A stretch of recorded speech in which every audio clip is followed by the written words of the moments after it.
Alright, hello everybody. Welcome. Hope we're all doing okay. And good morning. It's another morning where I feel like I should have given myself more sleep. I went to bed at about 2 o'clock.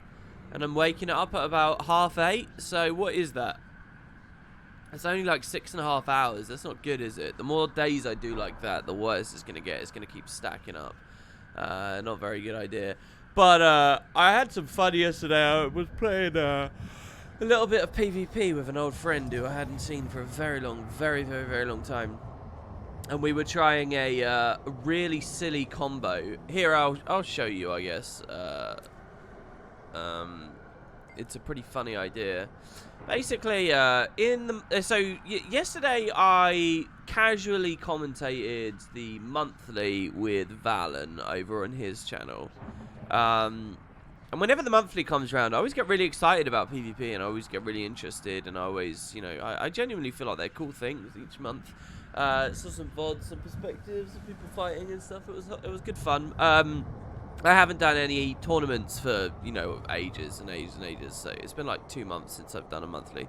But one thing that was cool was over on NA, there was a team trying to use the new Berserker. Yeah, seriously, the Berserker buffs. And, hold on, is my... There, I think my overlay should start scrolling again now. Trying to use the new Berserker stuff. And, they did alright as well, honestly. They didn't do too shabby. So, what I tried to do afterwards, I was thinking about like a cool duo for a Berserker or a good way to carry it. They just use Firebrand, right? Because Firebrand's super insane and really strong. But for a more casual setting like unranked and stuff, what's a fun way to play with Berserker? And so I came up with this. I actually think possibly one of the best ways to do it. Why am I being attacked? This is so annoying. Is on a Scrapper build. I feel like Scrapper genuinely can do really well holding a Berserker. So here's the idea. Berserker is super vulnerable to Condies, first of all, and support Scrapper is amazing at Condi cleanse, okay? Because it gets the cleansing fields, it gets the purge gyro, and if you want, you can pick up the mortar kit too with the more. Oh wait, the light field on the mortar kit. I think that's a cleanse, isn't it?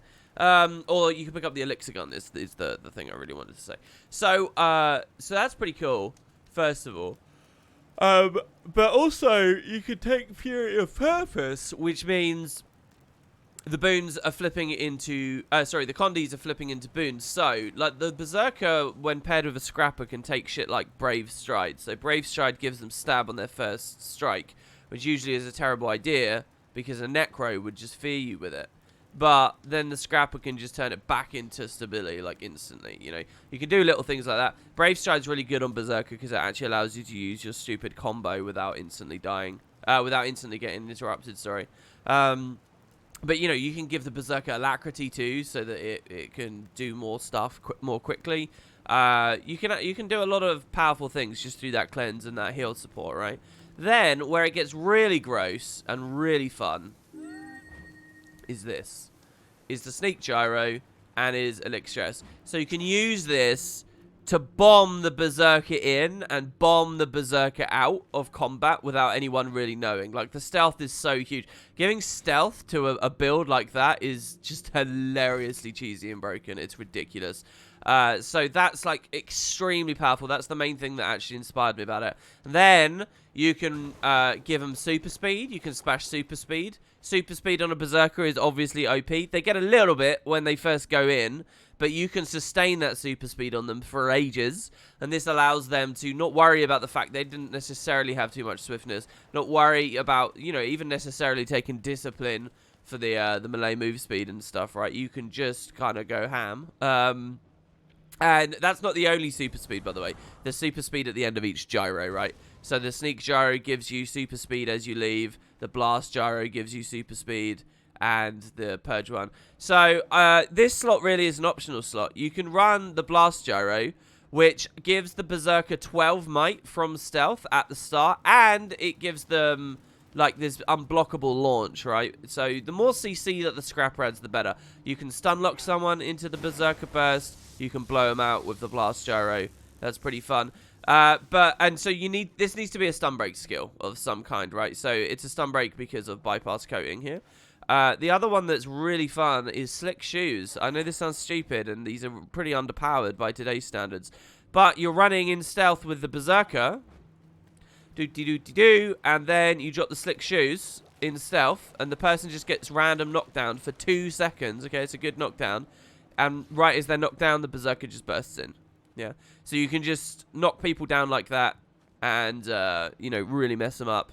And again, here the thing is, this is kind of like the non-power crept version, because you get only single target super speed and stun break. While if you go blast gyro, I'm thinking it might be better, because you get might, you get a combo field, you get super speed, you get a lot of stuff. Okay, so I don't know. I feel like the blast gyro is pretty good. So yeah, this is a really, really funny build. For the runes, I'm on Flock at the moment, but Monk is probably better, and I'll swap to soon. I just wanted the vitality. And I'm an escape and cleansing here, which is very selfish. But what escape and cleansing allow me to do is when I equip the med kit, I'll potentially cleanse 3 condies straight away, maybe more. What's the max you can get? Is it 4 condies you can cleanse instantly? And then all of them become boons straight away. So I could theoretically give myself resistance, swiftness, alacrity, I think, and then one other, right?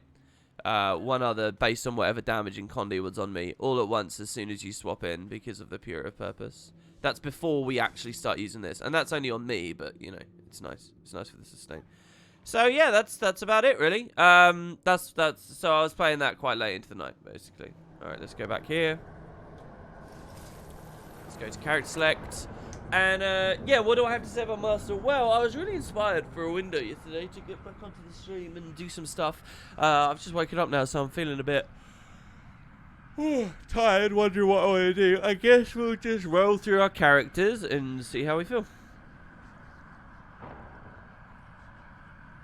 Alright.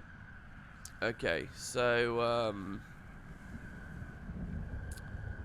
someone sounds like they just woke up. Yeah, I did, basically. I did just wake up. Alright, so, yeah, I'll go in, I guess I went back to that overlay, but there wasn't really any point, was there? Alright, so let's first of all check out, Amnoon, I guess. Let's do Amnoon, and let's get some coins. Hey, WP, is it NA servers this time? Actually, I am on North America, yes, because I was queuing North America yesterday in Unranked and stuff. I was having fun in North America. So, yeah, you can play. You can tell I'm in NA because my ping is over 100. So, you can totally feel free to join me with that. Anyone is welcome. Okay, are we still at tier 1 on the coin meta? I think we are. Oh, someone's doing it. Look, 95 of them were collected.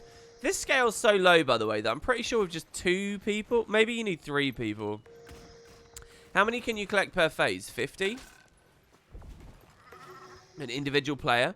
If an individual player can get 50 per phase, then that means with 3 people you can beat the entire thing. That's pretty good, you know. I think that's an alright level to be at, you know. Even way off into the future, it'd be nice to think that 3 people, 3 mates can log in. And they can play. And they can do everything. You know, I have that impression about Guild Wars 1, and that would be really fun in Guild Wars 1. And it turns out it could be true in Guild Wars 2 too. For at least the Path of Fire stuff. So we'll collect the coins. And I'm not sure what novelty we'll buy today. Could be anything, frankly. Maybe you guys can vote on it if you like. Oh, is T2? Oh, does the tiers bump the number of coins you need up? Is that true? I didn't actually realize that. That's a shame. Hold on, let me just squad. I may as well just do that. Okay. Oh, by the way, my UI scale is higher now. So what I want to do is figure out the face cam. Oh, I can still shrink the chat box really small, even on a higher UI scale. That's very cool. All right, cool. So you guys don't, you know, have to lose any screen space. I'll just keep the chat box small. Yeah, I'm on North America. It wasn't really a plan. It was just, you know, something I'm on at the moment. I might make sure that I'm just constantly on EU from now on if we're building something of a group there. I don't know. Because obviously the time slot's really bad for NA, so I may as well just say screw it. Did I see a recent balance change proposal of it? No, I didn't. I haven't seen that. Was that like yesterday that went up? Well, actually, to tell you the truth, I haven't seen this channel for ages. So no, I have not. I have not seen that. Was there anything interesting you want to relay?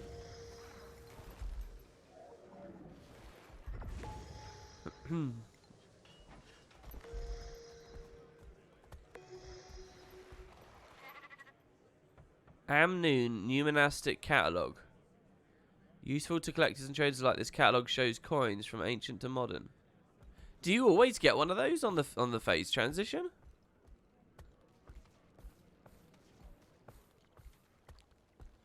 The idea that my uptime is way too much? Yeah, I agree with that, Fat Larry. I do agree with that. Well, here's the thing. I believe in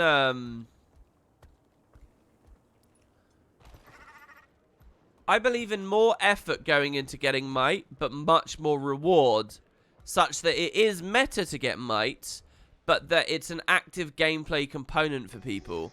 It's not that there are just some builds that solo hit the might cap. I actually, my philosophies about this stuff have always been that, that's quite a grandiose way of discussing this, right? But, that any individual build shouldn't be hitting 25 might on its own. Unless it's extremely, like, might-oriented. And so you might say that a strength warrior, because they're taking two might-related grandmasters and strength runes, you might say it's justified for, sorry, a tether breaker, a strength spell breaker, right? You might say it's justified there because they are very, very, very might-oriented. But even that build, I feel, builds it a little bit too quickly. But that one aside, there are a lot of builds out there that have a lot more might than I'd expect. And the way I would love to see it is kind of what the devs did a bit. Blood is power and the Four Great Justice change. Basically, let me rephrase it into a totally new way, okay? What I want to see is might acquisition be team-oriented, okay? I want it to be groups have to come together and trigger it. What I actually think needs to happen is annulment. Well, I don't know. Okay, what I'd like is people blasting firefields again. So you would say, okay, well, if you want that, the duration on the might itself is going to have to go up. And probably those fields are going to have to be a little bit more rewarding, right? Maybe it's 5 might per blast instead of 3 or something, right? So that people do it. Maybe the solo might you get... Maybe when you blast a might field, you give yourself less might than you give allies or something. And maybe in this way, you know, so you'd have to have a change. But even saying all of that, you're still going to have a problem in that these things will be ripped extremely quickly. They're going to rip the might, like, almost instantly, because Rending is in the game, Annulment is in the game, Spite Reapers are in the game, Scourges are in the game, Spellbreakers are in the game.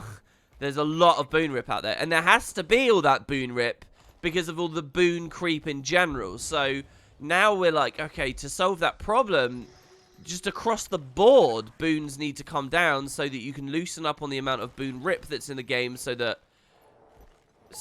you know, so maybe you can like hackily do it in another way. Maybe you can like maybe you can make certain might acquisition sources kind of a special thing where they're like, it's like unrippable might or something. But then you're talking about adding complexity to the boon system, which really is not what the boon system's supposed to be about. But they already add complexity to the boon system. You know, a warrior can gain extra power from might if they like, or healing power from might. You can do things like that. So, The problem with it is it seems very simple at first, but then you just talk about it for a second, you realise, oh, there's actually a lot of tricky factors going on here.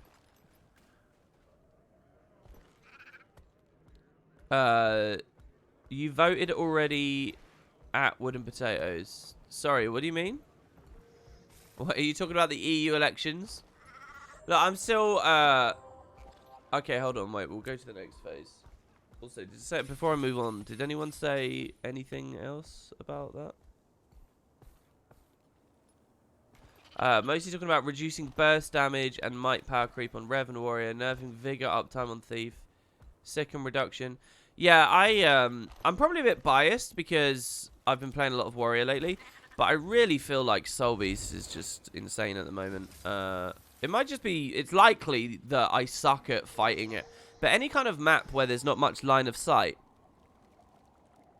Like, some of these Soulbeast builds have got so much CC and so much mobility and so much range and so much burst and unblockable burst at that.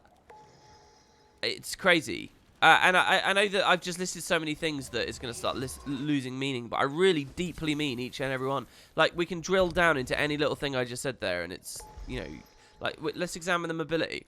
The super speed up time alone is, you know, I thought that fresh air rallies were, like, the envies of the world when it came to super speed. Fuck no, they're not. The amount of super speed you can rush around on, with a Soulbeast is nuts. It's fucking crazy. That's before we talk about Greatsword 3. That's before we talk about the Gazelle Rush or the Owl Swoop as well. It's insane how fast they can move. And what you got to remember as well is if you put a build with 1500 range, it doesn't need much mobility to have impact. It is such a heavy snowball class because you can race from, let's say you just capped a side node. You can race from home to a position where you can damage people at mid in moments. All right. Spellbreaker, warrior variants, let's just put it that way. Warrior variants can be pretty fast too, right? Because they've got, you know, especially if they're on sword. I don't believe in sword that much, but obviously it's very powerful.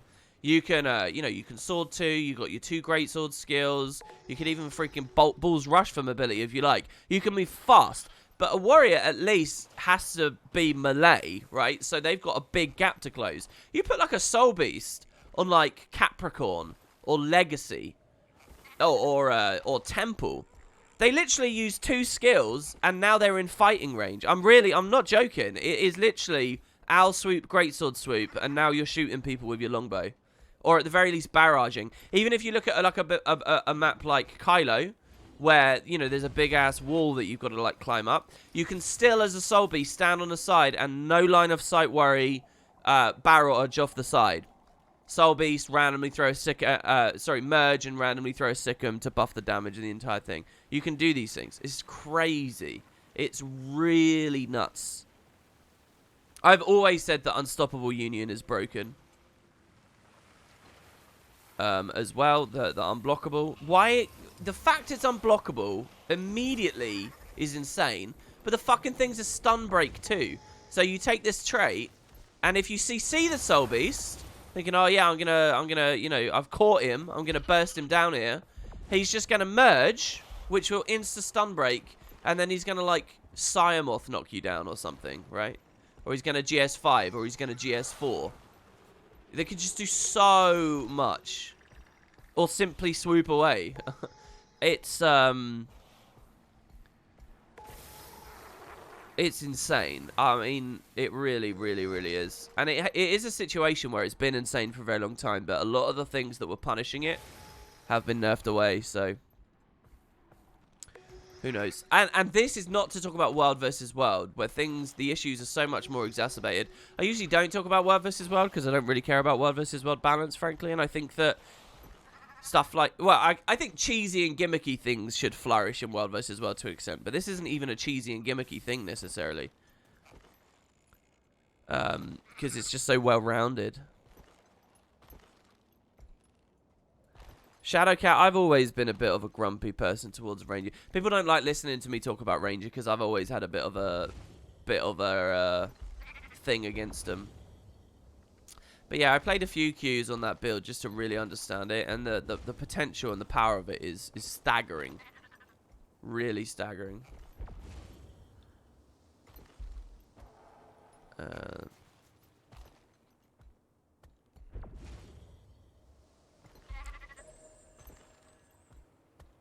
Alright, how many coins did I get there? Alright, we're at the special bonus already.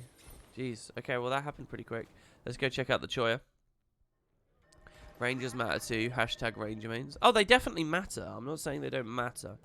I'm really not. It's just, I just think that the balance is horrendous. I really do. It's kind of difficult talking about balance on any kind of long scale because there'll be something you feel really strongly about one month. And you'll feel like you've sort of spent your... Like, we like to imagine we can enact some change or something, right? But once you've been really passionate about one thing, you can't later say, oh, this is the worst thing ever, blah, blah, blah, blah, blah. Because no one's going to take you seriously, you know? I don't know how to sort of illustrate just how wonky I feel this element of balance is in the game right now. My top 5 broken builds, Soulbeast might genuinely be at the top of it. I mean, things are different in ATs, but even in ATs, we saw some very successful Soulbeast play recently. But yeah, like, I don't know what I'd put higher, Hollow or Rev. Hollows get a real hate train on them, a real hate train. And maybe deservedly so, maybe. But I personally don't have so much, anger towards Hollow. What is my build here, by the way? This looks like a power variant. So we're really not going to do much damage in this. It might fail. Maybe I should have done CC there. Oh look, he gets CC'd for quite a lot as well. So I don't know. I still acknowledge that Hollow is extremely strong, but I just don't know whether I actually think that it's right up at the top. I would just do things like nerf the photon wall to a certain, you know, like the cone on it. I mean, you guys saw my suggestions on Hollow. Yeah, we're failing this. Maybe I should have a look here. What is Zerk's gear here? It's whites. Then it's Zerk trinkets. Does he have any good armor? Okay, he has Zerk armor.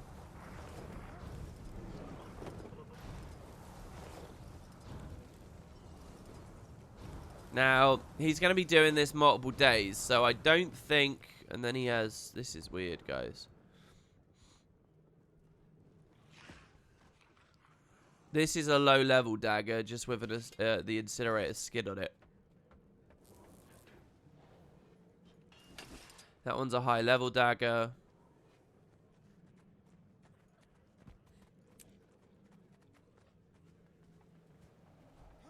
Could put Scepter on, maybe? No. Well, actually, I don't know. Maybe. For funsies. We'll try this. Fresh air PvE, guys.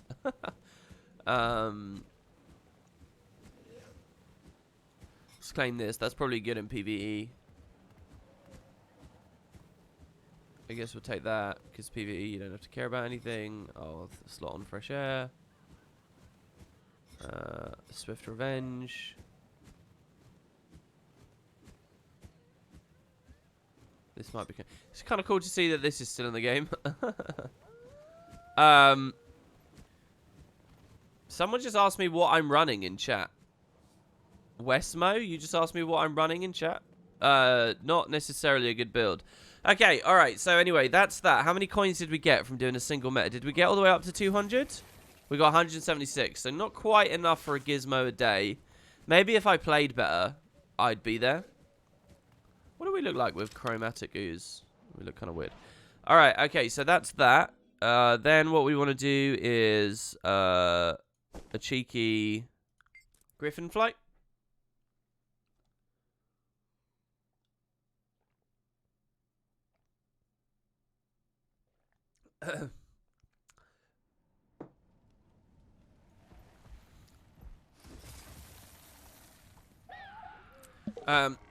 As for the discussion of Sikkim itself, I guess, because I can't remember exactly what I was just saying. I do think Sikkim will and should be nerfed, just because a 40% modifier to damage all. Oh, we messed it up again. I get real frame drop when I get towards the city. I kind of like how we start with a coin hunt in the city, and then we go flying through the city moments later. It's a weird thing to realize, but we are actually doing that. Yeah, I do think Sikkim will get a bat, and it probably should, because it's just so much to justify on a single utility slot, you know. You know, they did buff it recently, to be fair though.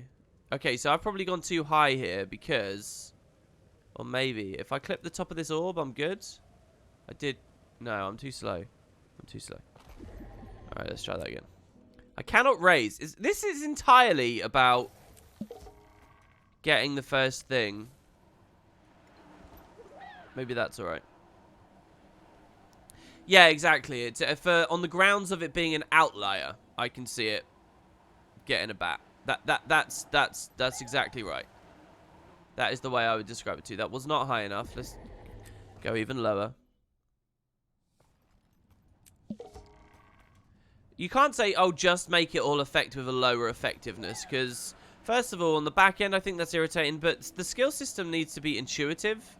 It needs to, like, make immediate sense. Oh, this will do this. And one of the most fun things of Soulbeast is to give yourself Sikkim. Let's be real.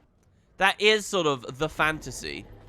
So, you know, I think it should be there. Obviously, I would never advocate killing an elite skill. I really would. I just want more parity, you know. Let's go right to the bottom of it. Let's try that. So, yeah, I'm not sure really.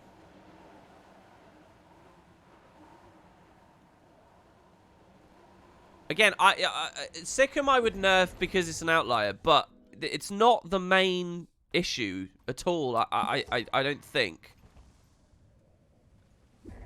Let me put it this way. It's a build that's so strong, it can give up an entire utility skill, which so many specs desperately need for quality of life. We kind of messed up there, but we didn't die.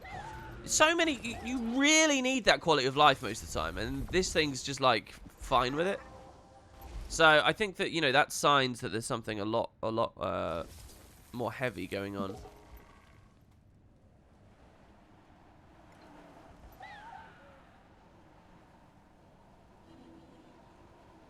Skills that affect your pet to a lower degree is very clear. The concept is clear, but the specifics are not clear. The specifics are not clear at all. That's just some waffly nonsense you've rattled out there. We don't know what that means for every single skill. And you're putting the player into a position where you can't just clearly know what will happen. You have to actually go in and look and say, oh, well, look, this one's lost some condi duration. This one's lost some condi intensity. This one's lost, you know, the damage modifier on the Sikkim. And this one's lost this, and this one's lost this. My next attack for the Greatsword, you know, after I've Greatsword 2'd now while I merged, wasn't doing as much. I'm doing really badly at this. It's not clear. I mean, the general principle is clear, don't get me wrong, but that's not the point that I'm making. Is there a new patch coming out or something? There are always new patches coming out. There's always new patches. I do think balance will be soonish though, right?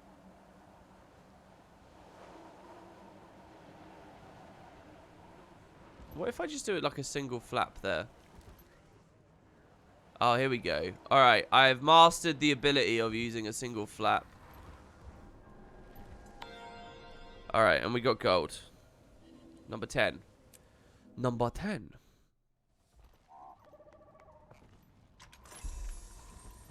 Oh, we hit level 19. We're leveling up. This is funny. Okay. Alright, so that's that done. Now, the next thing I wanted to show off was... Oh, well, we had the home instance stuff to do. I'm going to go back to the races, though. So I did want to read a mail that I got ages ago when Beetles got added to the game, and I'm going to finally just read it and get rid of it. A bit off topic, but what do you think about giving some classes new weapons for core? I don't think it's in the scope of the game, and I don't think it's necessary. For example, NG has no power main hand without Hollow, and thus really limits build variety of the class. Well, kits are meant to supplement that. If you want a power main hand, you want to look at stuff like the toolkit. That's your power main hand, or classically was. But you live in a world with elite specializations now. I don't think they'll change it. I don't think they'll get any money from it. I don't think it's worth it. It's just no. It's not going to happen, and it shouldn't happen. I don't think, personally. But I get the desire. We can desire many things. So, here... The latest trend from Alona is sweeping Tyria roller beetle racing. Whether you're rolling legend, a rookie racer, or a spectator ready to see the greatest thrills this side of Ascalon, you'll want to check out one of the organised races. Courses have been set in Gandaren Fields, Brisbane Wildlands, Mount Maelstrom, Snowdon Drifts, and the Diessa Plateau. Or if you need to get a feel for riding a beetle, try the test track in Kessex Hills. The race courses are a permanent installation, but as a special offer in celebration of their grand opening, daily prizes will be awarded during the first month to racers who complete a rotating selection of race events. What do you think? I'm workshopping the ad copy a bit. With all the room... Oh, wait, we're on Evan now. What do you think? I'm workshopping the ad copy a bit. With all the rumours coming out of Alona, I was thinking a bit of sports might be good for morale. It'd be a big boost if a hero like you put in an appearance and maybe set a few track records. Evan Nashblade. And I'm doing this because we get a racing medallion from it. Okay, so there you go. We're done. Now, we're going to go back to Brisbane to do a single loop for the daily, because I'm in practice on this one. And then we're going to go get an achievement in Gandaren. And then we will go to do, I don't know, maybe one of the other courses, or we'll look at Skyscale, because Gorik's been waiting for us now. We didn't do it yesterday. Did ArenaNet announce who won the Beetle car? I'm assuming they did. I never actually saw the news, though. But I'm assuming they did announce who won that. Hey, Doomblaze. It's good to see you. And I hope you have a lovely night's sleep, man. I hope you have a wonderful time in bed. I made that kind of weird there. Alright. No, I don't want to do a race. I just want to do the adventure. Give me those adventure rewards.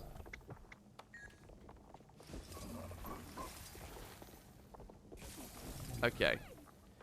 So, I'm going to wait for my energy to go up, because I don't know whether it will go up on its own.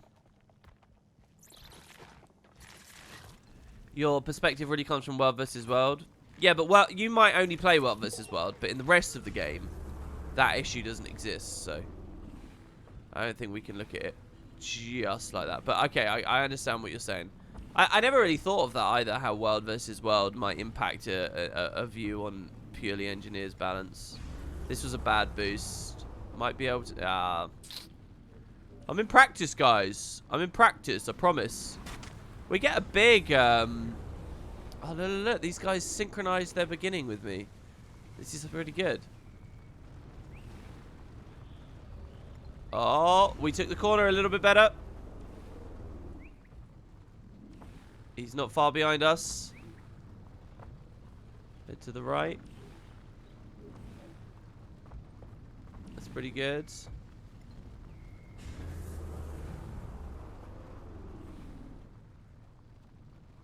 Don't see him back there. Oh, no, they are pretty close. I saw him for a brief second there. What I want is like a little mirror, you know? Like I want my... mirror at the top. Ooh. That was good. I love how fast it feels drifting onto this. That's probably my favourite part of the course right now. It's a really beautiful area. So you get all the graphic value out of it. But also that turn there. I hit the bush. Over and over and over again I'm hitting that bush. Someone asked me, didn't I already do the achievement for Brisbane? Yeah, but you can get a daily bonus reward for doing the adventure.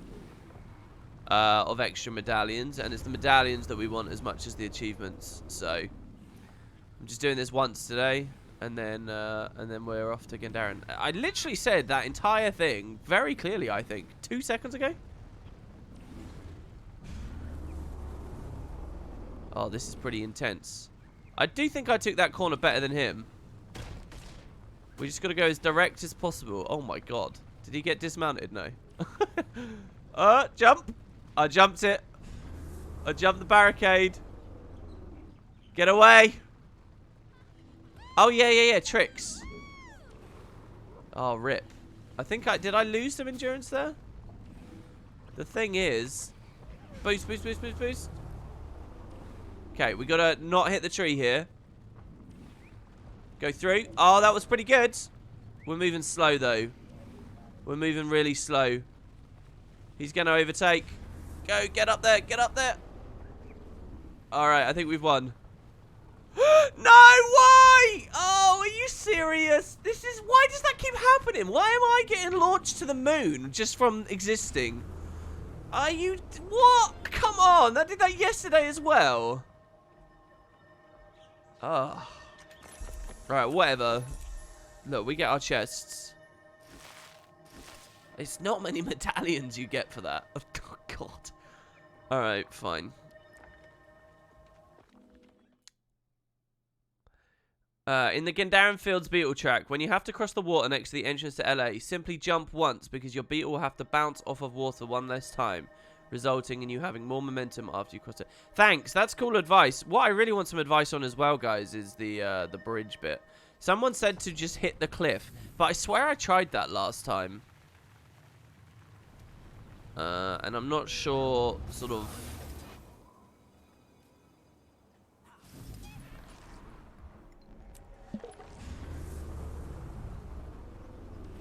I'm not sure whether it really worked. I need to think proper outside the box on it, I think. Or more inside the box. I tend to have this problem where I get way too outside the box way too quickly when I find a problem.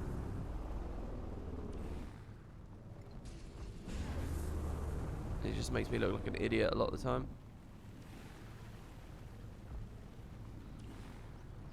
Oh no, I hit some trees. That wasn't very good. When these were first added, you never had these extra, like, Beetle updates, did you? I don't think, anyway.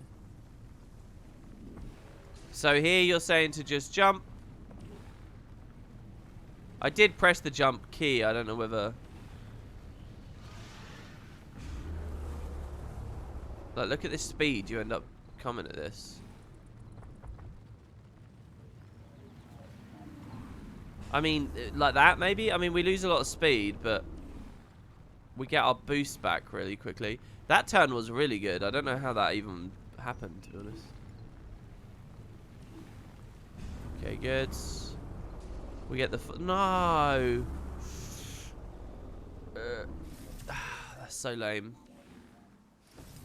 That is so lame. That's bad timing with this and everything. We do get gold anyway. Alright. So, I've got to do more loops of this one as well, so...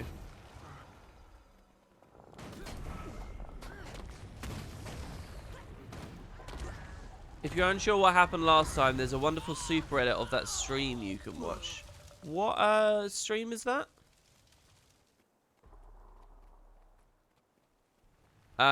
If I'm unsure about what element of... What, of the Beetle races?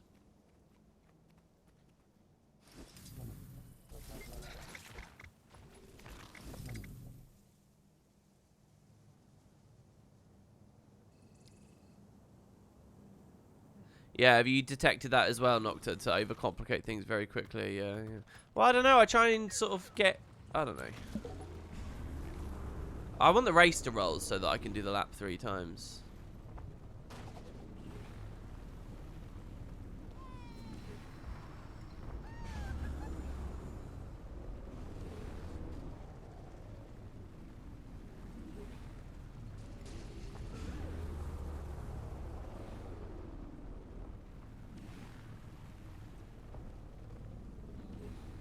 Oh, the first time I did the races. Oh, you literally mean the super edit we already did. Right. Yeah, okay. I really like that one.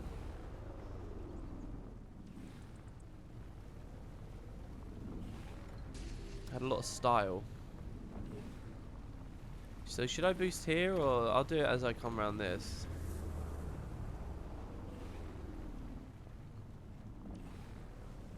I mean, I'm just going to stop... The problem is, right, you can't... There, I let go of accelerate and everything. The problem is you can't turn there because you're in the air. So, you can't... You need to, like, smack into something to slow down. Because otherwise you're going to ramp.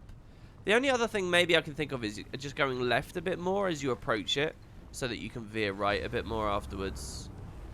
I wasted the mastery there. Oh, I didn't waste it. I didn't waste it.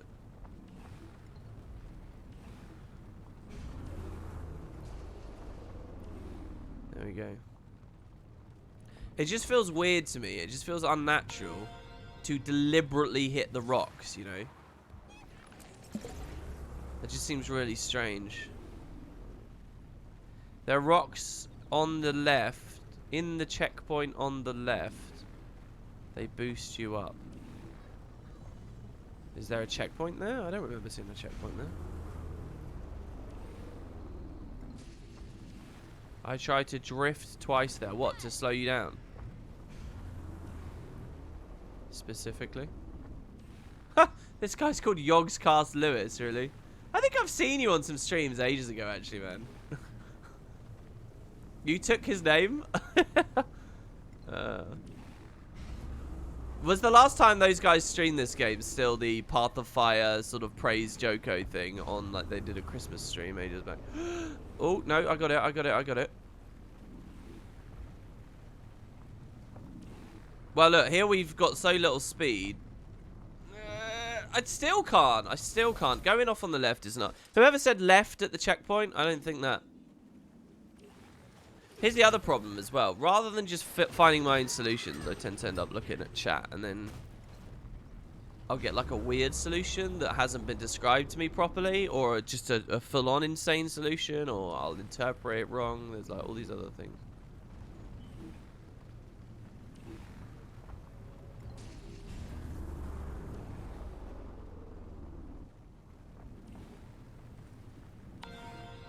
Alright. We'll show how many more loops we've got to do. Like, this is lame. Why has it started me off with, like, nothing? Okay.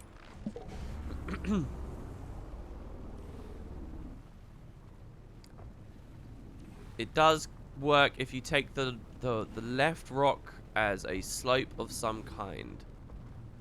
Right. And you direct your Beetle to the bridge.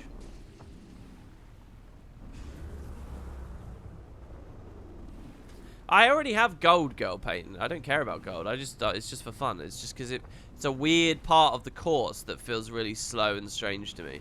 I'm not doing this for gold. I'm just doing this for the 15 laps. That's all it is. It doesn't actually matter. I've even got gold in today as well.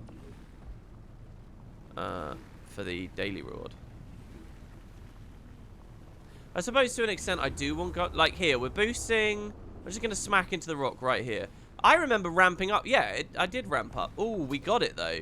That is not the way you're meant to do that, is it? Maybe? But I was so close to going over it.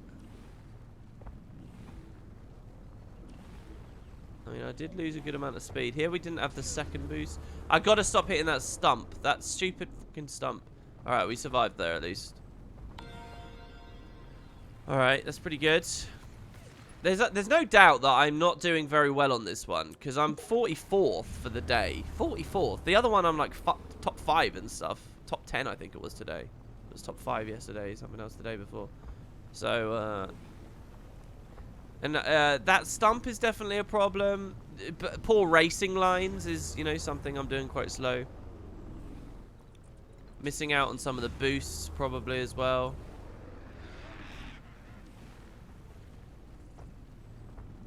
You want to clip the very edge of these circles, basically. Don't move an extra inch, you don't have to. Thing is, when you start optimizing like this, I feel like it starts adding a lot of risk I'd rather just not take.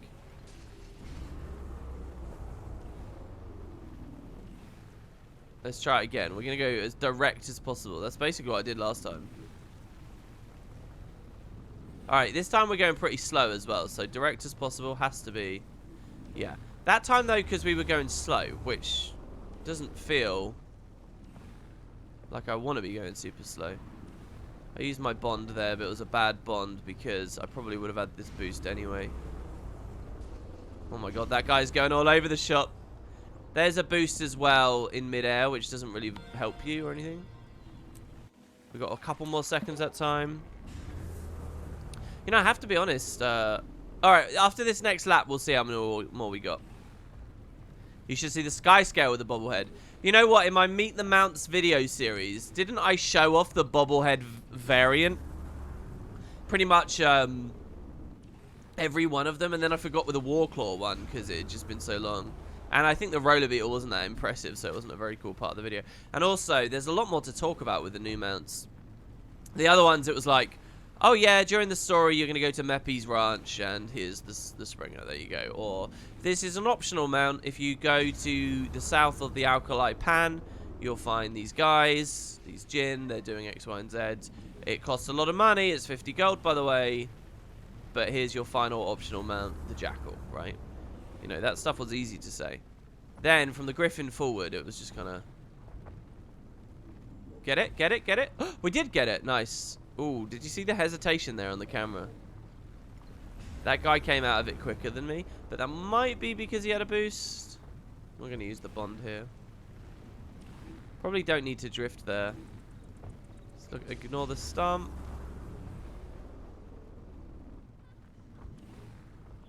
Alright, good.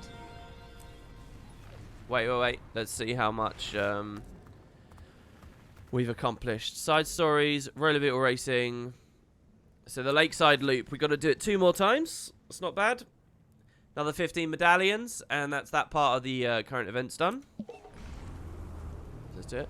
That was quite an efficient start I did there, because I was forward a bit from the normal reset position. So if you're going for number 1 on the leaderboard, you'd probably do something a little bit like that.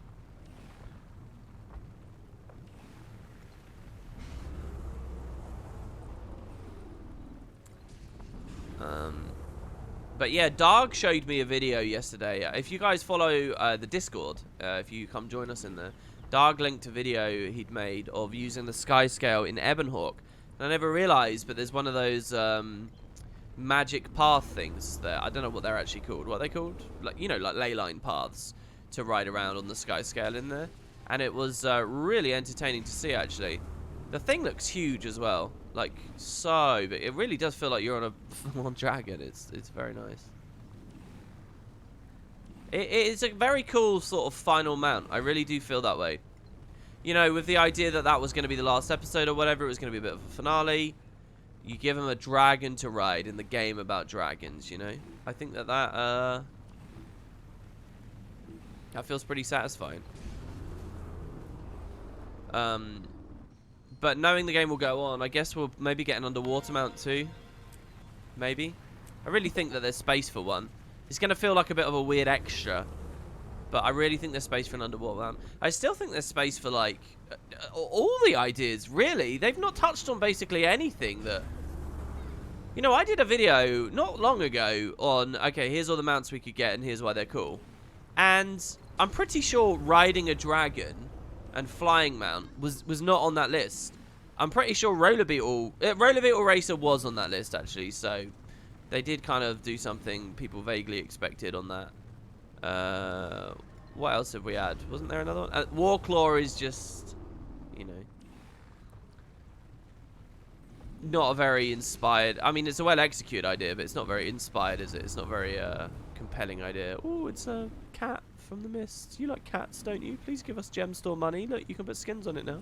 That's what the Warclaw is.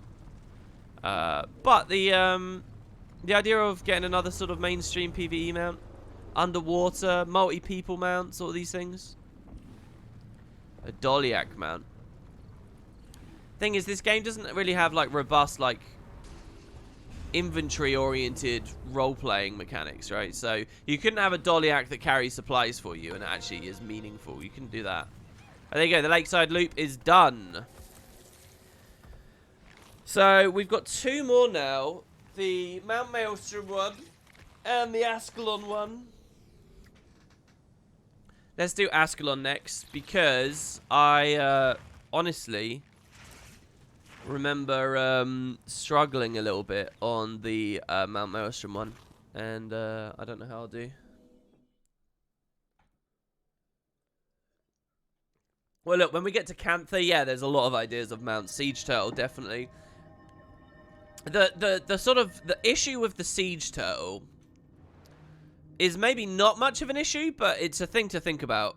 In Guild Wars 1, the Siege Turtle was like part of a twinned pair. It was the Siege Turtles of the Jade Sea, and it was the Juggernauts of the Echo Valley Forest.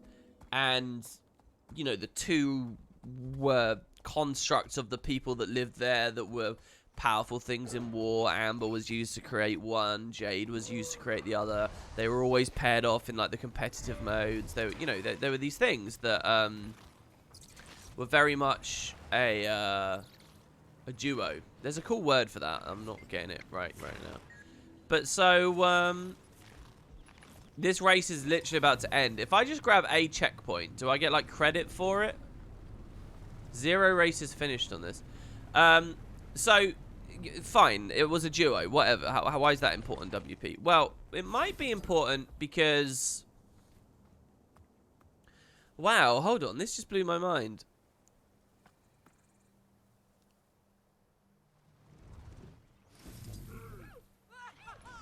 I'm not allowed to use this right now? Why? Why can I not disengage? I thought it was because we were near the breached wall, and you used to not be able to mount here, right? But now they've put the race here, so I was thinking, oh, did they just change it so you just can't use the engage, which basically means you can't spring or jump up. But then the sky scales added to the game, and maybe it could climb the walls. And I just thought all of that, and it interrupted me. But we're not even near the walls, so I don't know. Why can I not? Now I can. Oh, I guess just for a part of the race? That's weird. Right, yeah, look, we got 3 medallions just for doing that. Just for... So maybe there's an AFK way of getting these things. Right, so they're a pair. Okay, so now we talk about adding it into Guild Wars 2. Do you do it as a pair in Guild Wars 2 as well? Like you do a pair of mount? Why is there a Luxon mount? Then what's the Kurzik one? What's the equivalent for the Kurziks? And you might say, well, it's got to be Juggernaut again. But actually, Juggernaut probably doesn't work because the idea of being a Juggernaut was you never saw Kurziks riding the shoulders of Juggernauts. Juggernauts are like Spartans, right? Sort of the Halo universe idea of Spartans. They're like the best of the Kurziks transformed in body to be these super soldiers, these immense gargantuan traveling super soldiers. And, you know, they're like these really honorable badass guys, but that's not a mount, really. So it's kind of a strange one that you can't redo the pairing. So what do? Do you just say fuck the Kurziks? Or do you say, well, we'll create something new? How about we have a Rotwallow mount for the Kurziks? You know, so there's just that extra little layer of things that intrigues me if they ever did it. And I wonder if there might be some ground there for them to actually not do it at all. Alright, hit the post. That's not very good. I haven't done this one for ages, so just bear with me. We'll see how we... Wait, oh, did I do this yesterday? I don't remember. Did I do this yesterday? It was like 24 hours ago. Probably less than 24 hours ago. And that memory escapes me now. I guess we're in kind of a roller beetle racing phase this week, right? We'll do our fractal phase. We'll do a raiding phase. We'll probably do a phase where we do some automated tournaments to get one of each class for that achievement. I'm not sure after that. Someone... Ooh, I shouldn't have turned around at that point. Oh, that was so silly of me. I didn't realize there was going to be a sharp bank, and I looked behind me right at the start of it. It's okay, because we'll anticipate on the next one. Alright, that's not very good either. I think the whole flow of my movement is a bit thrown off on that one. So we can boost, reclaim, boost again. And we went over it. Okay. Let's turn around and grab it.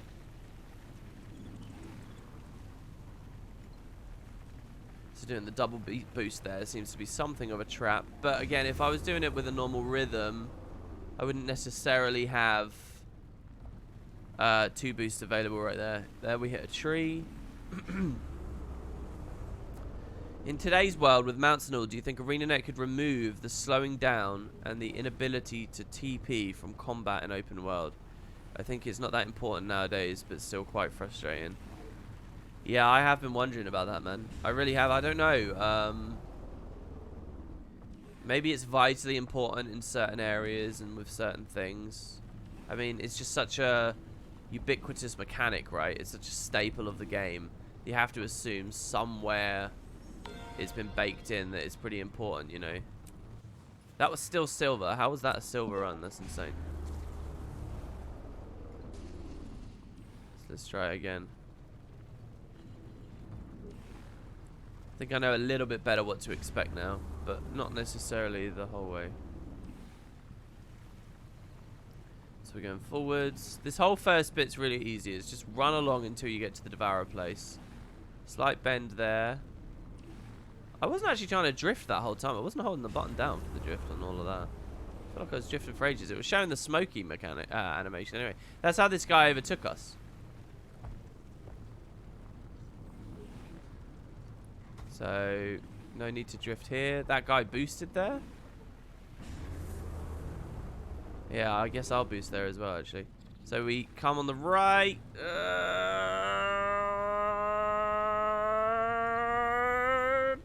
Go! Smooth. It worked. It was totally fine. No boost needed there. Okay, I'm not going to double boost. I'll just do the one. Good. From the right. Sharp left.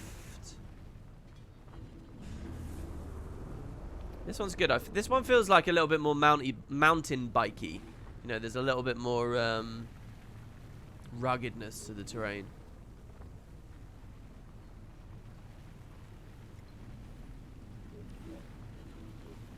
Okay.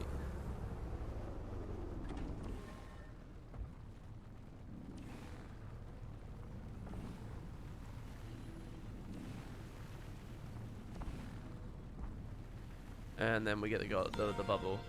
But no gold reward. I was 1 second away. If I hadn't done that full 360, I would have got it. So let's just try it again. Oh, no. Let's try again. If I hadn't messed that one drift up, it would have been good enough. Obviously not great. What the hell? Why am... And I can't believe I hit a loading screen there already. Alright, let's try this again. It had me facing such a weird way, so I couldn't get this orb instantly. It was really weird. Alright, okay, we're off. I'll use the bond. This is so much straight terrain, I'm assuming I can just triple boost. Right?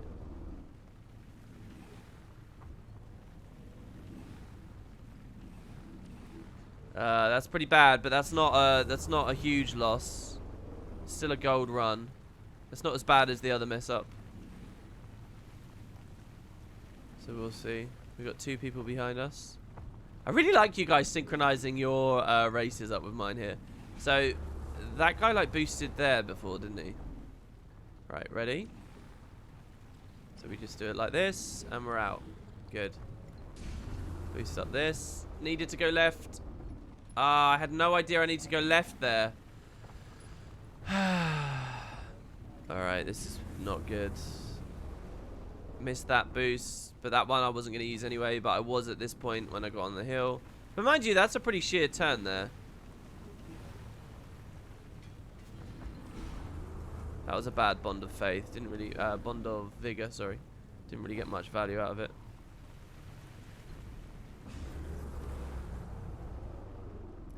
And that wasn't a great, ooh. Some of these tight turns here, that was alright. Still have gold. It's not flashing. That's the finish line there, isn't it?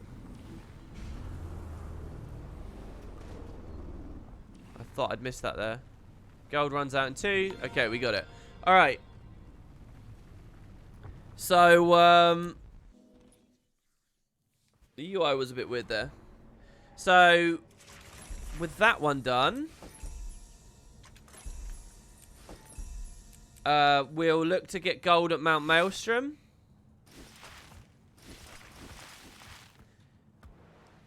And we'll do the full laps on those another day, right? This way we space the stuff out correctly, right? Well, hold on. We've done Brisbane, Gandharan. Here. The only other one's the Snowdon one, which to get gold on is really challenging. So I'm just going to ignore that because I'll only get a silver and a bronze reward up there. today if I try it. But with Maelstrom, I might be able to squeeze out a gold as well, and just like one race, and then we can move on and do something else. Good morning, Reg. Did you make any progress in acquiring the new best thing, the Flying Raptor? I got mine yesterday, and I love it. But unfortunately, just one Dragonfall meta was enough for 2 out of 3 masteries. Oh my god, was it really? No, I don't. I'm on the 2nd time gate right now, and it might be something we do today, actually, to do a little bit more sky scale progress. But with that said, it's a bit late as well, so maybe we'll bust out these races, and you know, and then we'll have the freedom. Oh, here we go. The race. So may as well just claim. This ends in 3 minutes. It's all laps. It doesn't matter whether I'm doing the adventure or not. So let's try this out. What do the sky scale masteries do anyways? They're actually really important. They're particularly one of them anyway is really important for making sure you can do stuff after you latch onto walls, I think. I can't remember from the guild chat that I saw.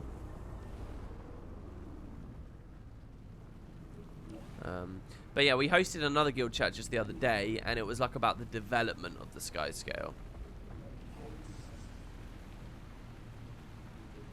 Oh, good morning from Denmark. Good morning, good morning. How is it in Denmark today?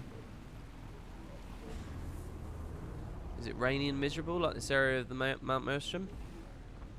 Morning, Rocker. You're tuning in for more amazing Beetle stuff only a couple of months later than when they came out.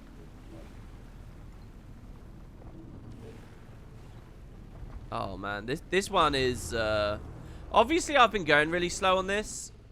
Oh, and then it was through the middle, wasn't it? I'm just sort of getting a feel for the course, so I don't really care that I've had 0 boosts and stuff. Right, so we need to hang to the right a little bit more on that, so that we can actually grab that. Yeah, I remember that. There's some real spectacle in this.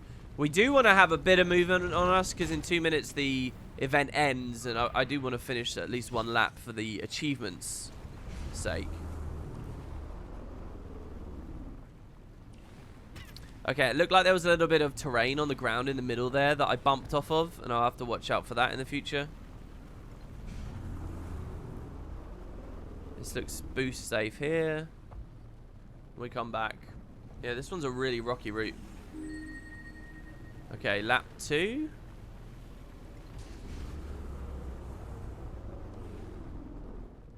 Oh, there's so much. It costs a lot. It's quite daring for them to do a race that starts you. I know I used Bond of Vigor and then it was kind of a waste there. And just asks you to do so much uphill so quickly. Lof, thanks so very much for the sub. I'll read your lovely message in a second. I just can't really see it while I'm racing, if that makes sense. That's tricky. I wonder how I'm supposed to do that a little bit. Let's go this way. Yeah, the Beetle races, I need, for the master idea, I need all the novelties from them, as well as the achievements. So, and I do like the content. So it was like in the back of my mind, and then Spud did a really good race just the other day. Was that boost smart? I'm not sure that that was smart. Look at how weird it is, guys. Do you see how I basically ringed around the top of the doorway there? I swear, sometimes when you mess up, you can mess up in the weirdest ways. There's a really sheer left there as well, that if I'm ever going to get good at this course, I'm going to have to remember exactly which one that is and, like, get ready with the boost. Okay, so it's like little turrets, I guess, on the ground. I got 20 seconds. Can I get another lap in? Yeah, I think I can. I think I'll make it. Yeah, 10 seconds, and we just have to land at this. And we're out. That guy's going on again. All right. Oh, the race is finished. I'm doing it for all this experience and karma, guys. Okay, 3 medals, fine. Right, so we'll go back to the time trial, and we'll try 1 time trial. If I just get silver, I think that's fine.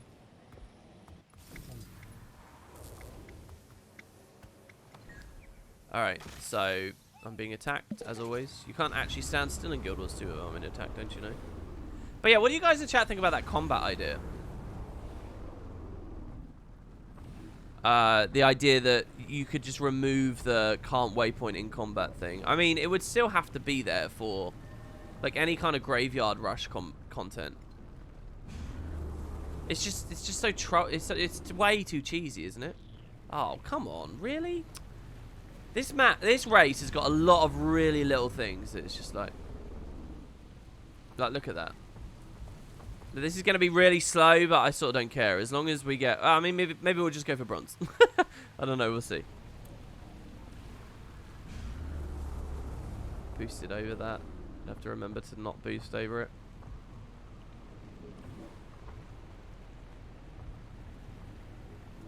Like, I'm imagining... like, pick any world boss in the game, and now imagine that you can, at will... waypoint away from the world boss.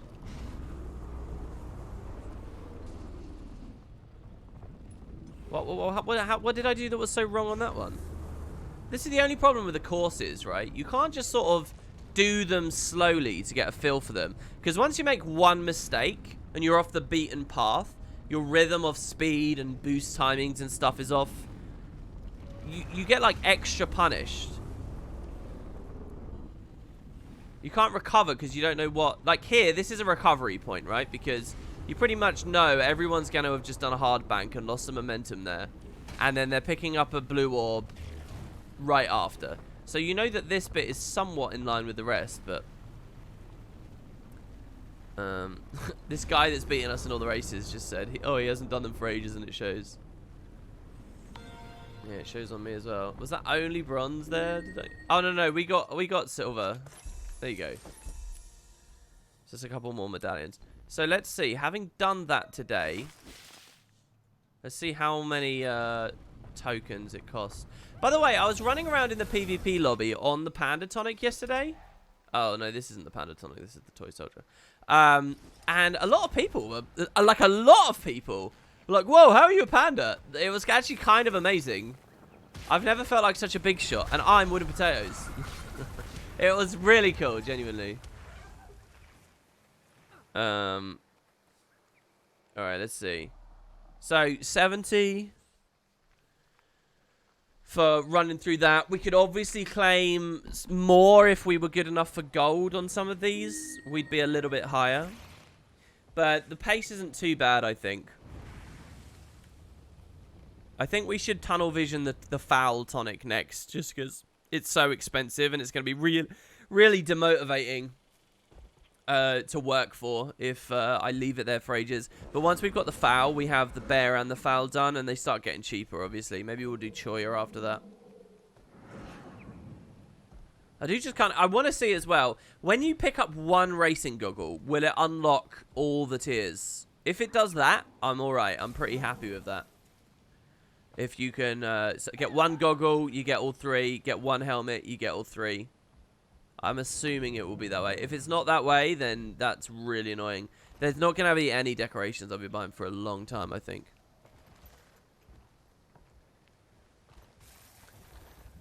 You probably should be able to teleport if you're down. Oh, definitely not with that. Definitely not, yeah.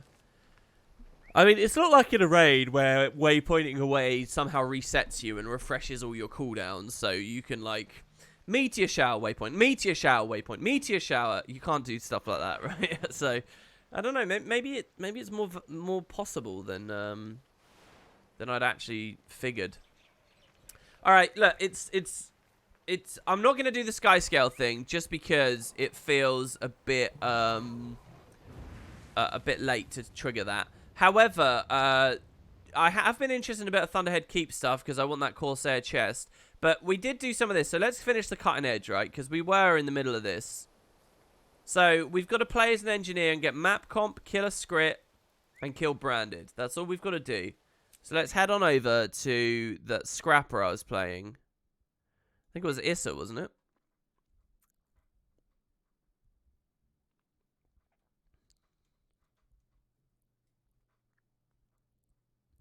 Kanth is the real name of Steve. They built Kaineng on its back while it was sleeping.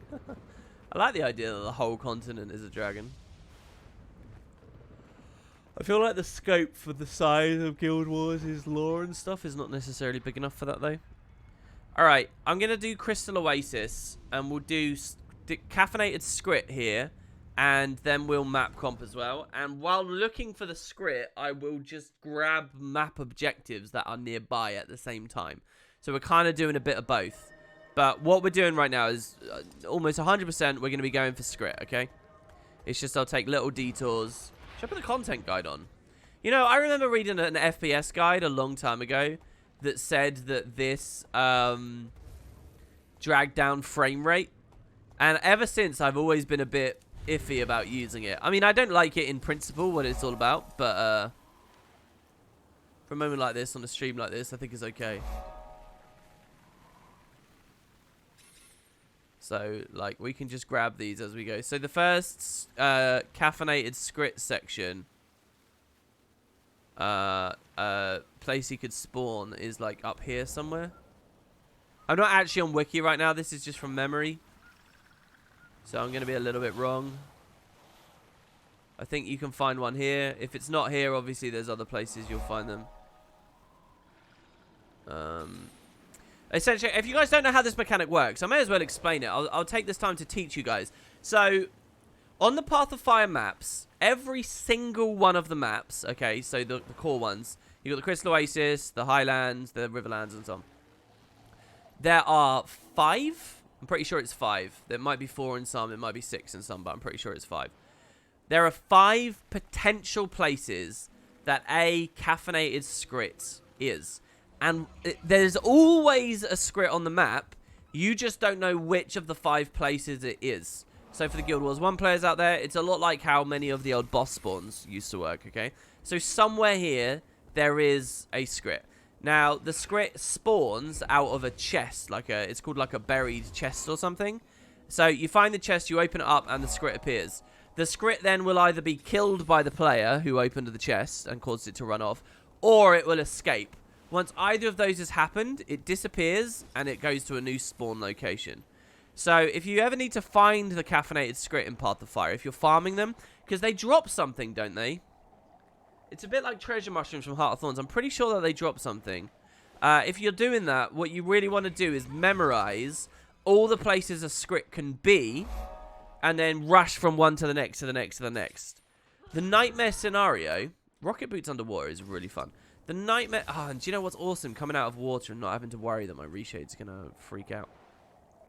The Nightmare scenario is that someone else... Like, right now, as I move to a new location, someone's killing one right now. And then it dies, and it's going to respawn at a place I checked a second ago. That is the Nightmare. But, so far in my own Scrit hunting efforts, getting all the elite specialization weapons, it's not been too bad. And I've mostly stayed on this map. I've not like server swapped or anything. I've not looked on LFG. I just keep my eye on map chat just a little bit in case someone calls it out, because people sometimes do. And yeah, that's basically the system. That's how it works. And they drop stuff for elite specializations, but I think that they do also drop something else. I just can't remember what. Maybe people can fill me in there. All right, let's roll a Beetle over now. Oh, nice. The guy with the 500 gold donation is here, if I want to say thanks again. All right, it was Blade Gwyn. Dude, thank you so much. I feel really bad because you did that right as I logged off and you never got any recognition or credit for it. I really hope that you feel like it was worth it, man. I know that you made everyone's day in the guild. They really, really were very thankful for that. And you made that event awesome. You know, the fact that we had 1,000 gold, basically, prize pool, all told, is really nice. So, thank you, dude. Yeah, that reminds me as well. Didn't somebody sub earlier with a lovely message while I was on the race? We had a sub from Lucas Soul. Thank you. Yeah, it was Lawthorn. Hi there. Any hope that Core gets a rework? Seems to be the biggest reason why new players leave early on and never come back. I don't know. It depends on how seriously the devs treat the platform as far as something for growth and stuff. You know, what I've realized, it's not just about retention, but it's about just making people realize they can come back. If Guild Wars 2 and ArenaNet spent a ton of effort on core, like, and really putting a lot of effort into it this year, in 2018, 2019, all those other streamers and people that cover other games and reviewers and stuff from all over the internet, they'd all be like, oh, cool, Guild Wars has got all this stuff, and they'd think it's new again, and they'd be up for coming back. But it's not even on anyone's mind most of the time. They only think about other stuff, and it's totally unfair, and it's not the way it should be. Well, no, it is fair, because ArenaNet haven't updated those early stuff. You can't constantly look to the future. Needs to be some encouragement to get people to come back in and level again and stuff like that. Yeah, like a Guild Wars 2.5 kind of thing. A BDO remastered style thing. Okay, here we go. Yeah, this is one of the script spots here, isn't it? I guess the guy with the green tag wants us to go here. Oh, yeah, it's already spawned. Okay, cool, cool, cool. Perfect. Good job, guys. As long as I've tagged it before I start getting transmuted constantly. I wonder, while transformed, do my gyros persist? Can I DPS while transformed with a gyro up? Oh, I can't tell because it ran out.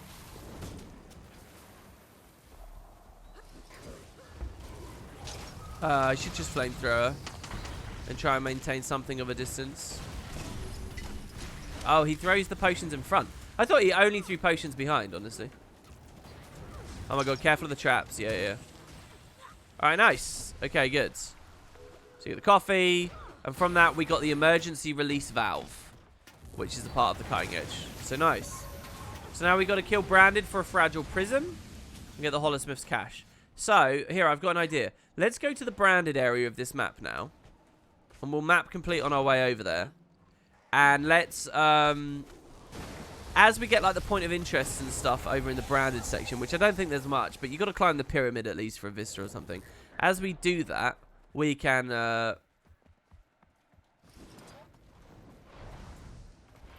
kill Branded. We can sort of go slow and just tag Branded. We can even do that escort event. Do you guys remember the escort that ends at the top of the, starts at the top of this place?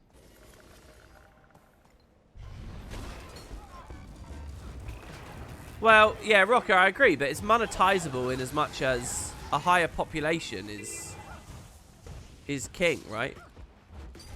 I'd rather they look at building the population than squeezing the existing one, right? Does that make sense? And I use the phrase squeezing there. That's a little bit, you know, loaded maybe. You could rephrase that to sound a lot nicer and suggest the reverse and say, I'd rather they don't focus on new customers. I'd rather they value me as a customer. I'd rather they keep giving me content. I'd rather they make me happy. I'm already playing the game, so do stuff for me. And arguably, that's what they've spent the past, like, 3 or 4 years going for. But where's all the goodwill? I mean, there's a good amount of goodwill, but not as much as they deserve for that. It's not, so... the pendulum swung for me now, and I'm kind of in the other direction. And I'm like, oh, you know, let's focus on building this thing up.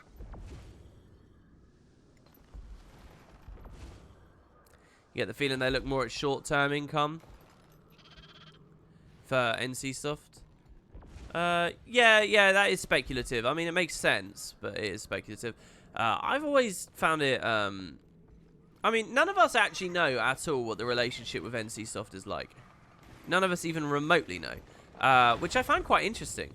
All I know are some facts, like, it's NC Soft West that publish, and I'm pretty sure, like, at least until quite recently, I don't know exactly at the moment, but isn't, like, one of the top dogs at NC Soft West literally an ex-ArenaNet guy? Isn't, like, the dude of NC Soft West one of the 3 founders of ArenaNet? Why am I struggling with this so much? I don't remember this being content at all, let alone struggling with it. Are these not even possible to climb up? I guess I'll just walk. Let's just walk, because this is getting frustrating to watch now.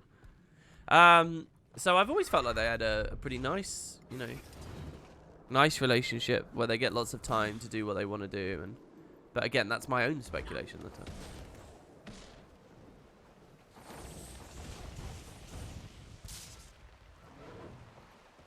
The player base is just too entitled. They complain about every kind of effort the game wants them to make, whatever content is released.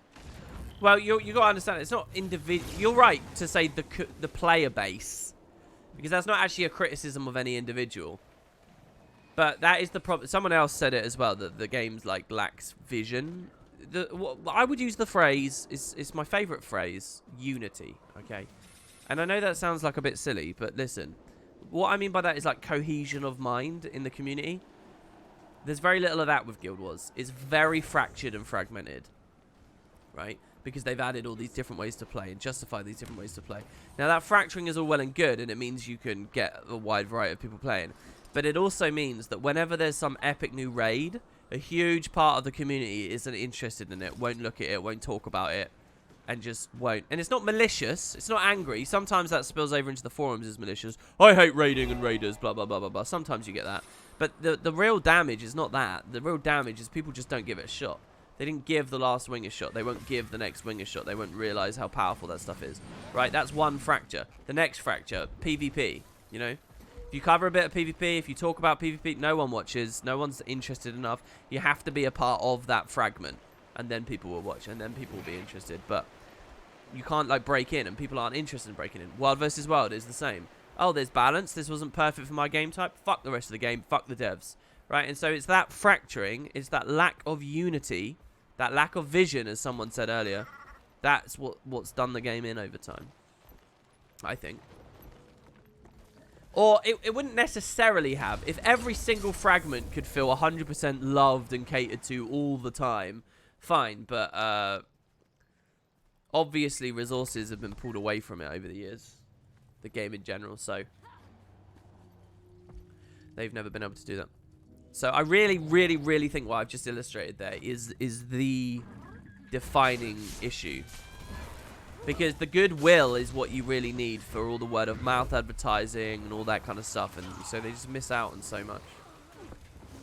Have I read the article? Which article is this? Which article?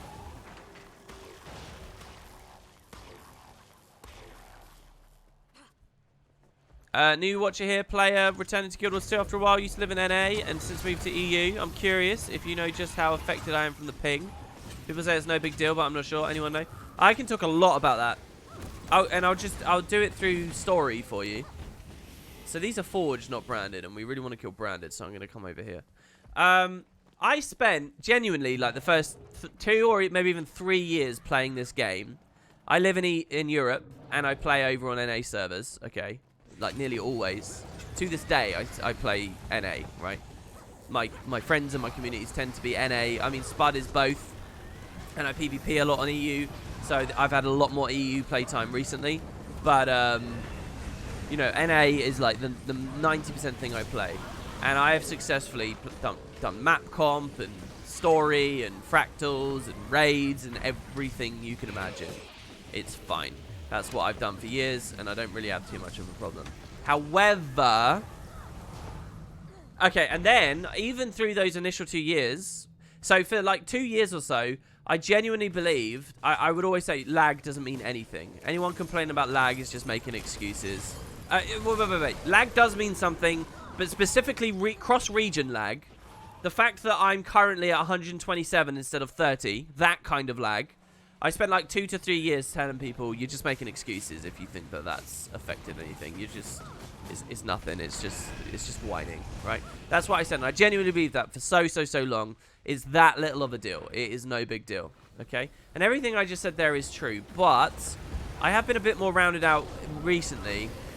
If you really end up playing a lot of the game, and if you really focus in some of the more intensive modes, the lag can sometimes get you killed, where a dodge doesn't work or something, and it can mess you up a little bit on occasion. I will say that. And so I don't think it's just excuses anymore. I do think there is something tangible. It depends on the kind of build you're playing and how twitch you have to be and stuff. But that you can feel 127 versus 30. And if you can feel it, then yeah. But a lot of things in Guild Wars 2, lag doesn't affect like movement and stuff. So it doesn't feel bad. It never feels bad. It's just a situation of like, when I dodge, I might get hit even in the middle of that dodge animation. Like in the first little section of it. Because of the 100 MS that's, you know, now loaded. While on EU, if I dodge... Like, the animation synchronizing to my evade frames and stuff is almost perfect, right? Because I'll be at, like, 19 or 20 ping, right? So that's That is a full discussion of the ping situation. I actually have 5 of these. Wait, they're consumables. Should I not have collected this then? Will I not get those anymore? It's not giving me new items, though. It's giving me luck. If I had just left this like this, I would have gotten luck from Branded Forevermore, guys. I guess the luck is just like, oh, you got extra, so here, this is for free. Oh my god, what is wrong with me? Why can't I not? Oh my god. I just fat fingered like 20 times in a row there because my fingers were too far on the right on the keyboard. Okay, cool. So we got that. Now we just need map comp and the cutting edge is done. Look at this. We just got to get map comp. It's not the most thrilling stuff, but we'll do it. And I'll just follow the content guide. Let's have this disable events and personal story now. And let's be one of those scumbags that just zergs around. Oh, my Twitch chat just turned off. Okay, literally my page on Twitch just crashed. So everything everyone had typed in chat is now gone. If you typed something you want my attention, what was this article? Can you repost it, please? I can see chat again now, Lynn. What I'm saying is the old messages have just been purged because that happened. Man, you wish you had some of these left to do. You really loved them. Yeah, I really like them as well. I think I actually preferred the Heart of Thorns ones. I don't know why. These ones are pretty good, though. I think it's just where I am as a person that's made me sort of enjoy the Heart of Thorns ones a little bit more. We're going to do this to trigger into a glide and then grab the hero point like so.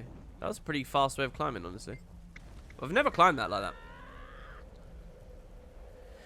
Do you think that a lack of vertical progression conditioned the player base to not wanting anything, so people complain about stuff like sky scale because they never needed to grind much for anything at all? Oh, definitely. There's one of the issues with the game in terms of like communication and vision and direction and all that stuff, and like unity between what the devs want to do and what the players want to do. Realistically, a good game, those two are the same, right? The devs want to do what the players want to do. You want to present that sense as much as possible. The problem started with Guild Wars, though, way back in pre-release. All of the whole, like, breaking the wheel of the grind of MMOs and stuff. They were a lot clearer about in Guild Wars 1, and things made more sense in Guild Wars 1. Where the mantra was... there was grind in Guild Wars 1, and it is okay to have grind in this franchise. It's okay to have grind in this franchise. It's not a big deal, but the grind is for cosmetic stuff. The mantra was that they weren't going to make you grind. They weren't going to make you put lots of effort in for stats and for power creep. Well, not just power creep, but for power. The idea was it was all skill, baby. That was the idea, like, sort of this mentality of, look, if you're good at the game... you're good at the game, and you know we're not gonna put these arbitrary gates up and treat you like a rat in a maze. So we will put grind in. There'll be reasons to play for hours and hours and hours, but it's for cosmetics. Okay, and that was always very clear. Well, clear enough, clearer than it is in Guild Wars 2. And so the result was, it wasn't a valid criticism of Guild Wars 1 to say, oh, this is really grindy. This is bullshit. The devs are so bad, it's grindy. That was never a valid thing. That wasn't something people thought of. It'd be like the same as people whining that there's grind in Monster Hunter or something, right? When you know that that's kind of what you sign up for at the door. There was like an understanding there, all right? Because it was like, well, look, this is an optional thing. It's not really making me... And so that sort of still lingers in Guild Wars, but not really. And like, they became quite corporate in their communication methods, right? So they would no longer be candid about the fact that there could be grind in the game. They would just be like, oh yeah, we don't really like grind at all, you know, like, and there's just weird things like that now, that like the waters are too muddy for the community and people's expectations are wrong. So many people's expectations of the game are wrong and scattershot on all over the place. But you can't tell someone that their expectations are wrong. I mean, they've developed them somewhere, you know. Like, here's a perfect example of just, like, how a scattered vision can do damage. I had an old friend, right, who was super into the game back before the first Super Adventure Box. And when the first SAB release came out, as good as all that content was, he loathed it. He hated it. And he despised the devs for ever having added it. And he was really hyperbolic about the whole thing. Maybe I'm making him a bit more hyperbolic than he actually was here. But why? Because it wasn't what he wanted. It wasn't what he expected, sorry. He wanted them to start working on raiding content like he'd seen in other MMOs. That's what he wanted. He wanted all endgame stuff, all PvP, and he considered it a massive waste of time that they would ever look at something like Super Adventure Box. It's not that Super Adventure Box is bad, and judged on its own, it would be alright. But purely through the community's expectations of what's good for the game, everyone has too many different ideas all over the place. And it gets bad review. Alright? And that's just a little encapsulated example of something that happens in 1,000 places 1,000 times every time an update comes out of any type. And, you know, I think it's fundamentally difficult to have that cohesion in an MMO, which is a game that is very broad strokes anyway. But, and it was certainly even harder to anticipate that these could be problems you'd ever have to look at when making an MMO. But I think they're some of the most important things. Yeah, it's not that I think Super Adventure Box is a mistake. I just think that... I don't know. I don't know what I think. I don't know. These are complicated issues. They really are. And the weird thing about streaming is people ask me questions and I want to be like, oh, I've got an answer for this. Oh, I've got a... But sometimes I just don't, you know. Sometimes you can just figure out there's quite a complex problem going on. And it's not something that can easily be changed or taken back. And it's not easy. It wasn't an easy thing for them to predict, I think. Because on the surface, if you hear, oh, they're adding raiding, for example, that's only going to sound good for the game because it's like more stuff, more place away, more. And what I just said there, I remember reading so many messages and comments and things about that. But I think you've got to be really careful and really scared of new game types and new experiences. I think you kind of got to have a very set, like, understanding, a very narrow focus. And if you want another focus somewhere else, it should be delivered in another product so that... Well, I don't know. Maybe you can bundle it all in one product. No, maybe you can't. Maybe that is the solution, right? If they wanted a game with World versus World, maybe they should have had a game all about World versus World. If they wanted a game with 80 levels and tiers of gear and all that kind of stuff, maybe they should have made an RPG, you know? And these can be MMORPGs, you know? If they wanted a PvP game, maybe they should have made a PvP game. If they wanted... a really focused dungeon experience or raid experience game, maybe it should have been all about that. If they wanted a platformer, maybe they should have had a platforming game. And all the constituent parts of Guild Wars 2 could have been spread out, sold separately, and people would only recommend them. If you split them away, the word of mouth on any individual thing on those products is only going to be really good, isn't it? Like, if Super Adventure Box was just Super Adventure Box, and we're talking just about that, it's a pretty good little game right there, isn't it? I don't think you'd get, like... I don't think people would flinch to just chat with one another, be like, oh yeah, do you want to play a bit of this with me? Of course, that still doesn't solve the problem of, well, you've only got a certain amount of manpower to update and support all these products. And maybe that's the real problem. Maybe the buck stops there. Maybe you guys believe that, and I wouldn't tell you you're wrong in that case.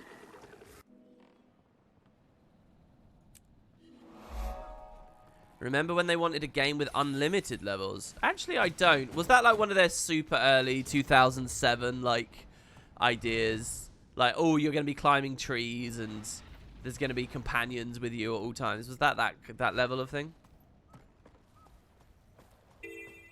So we got the hero challenge in this cave. Wait. But it's got an infinite repeat icon on it, so I think I've already done it. Yes, I have. I got taught that tip quite recently, actually. I'm ashamed, embarrassed to admit. It was quite recent that I learned that.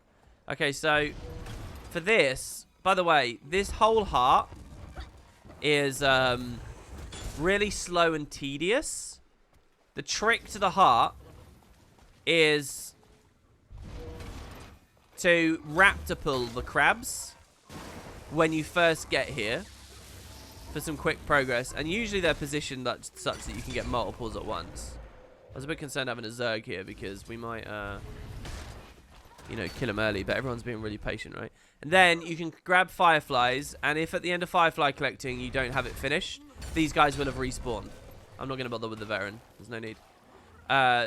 So that's the way to do this. All that I found anyway.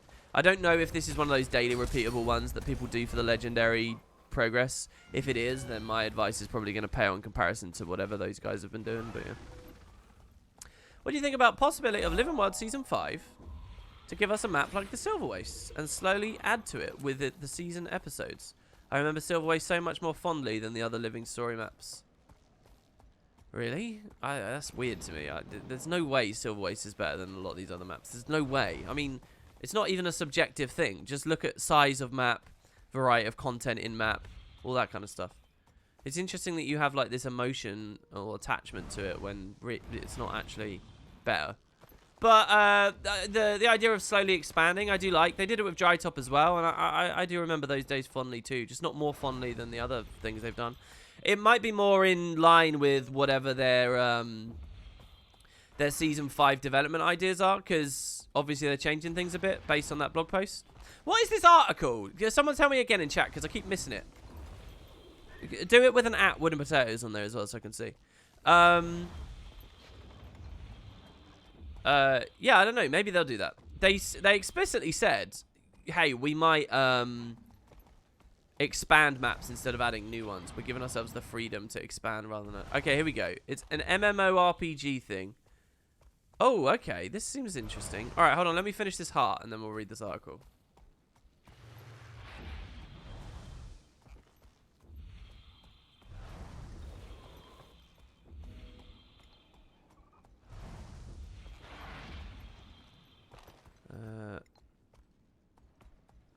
I guess I'll climb up the high ramp now.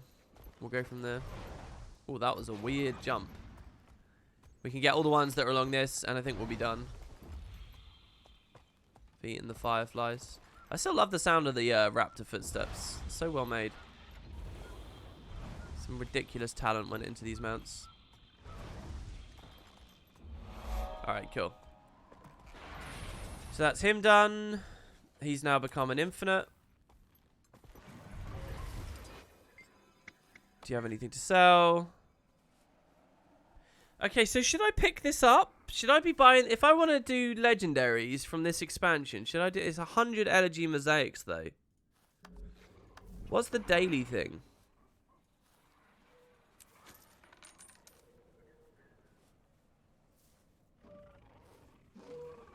I'm not sure what the baskets are all about.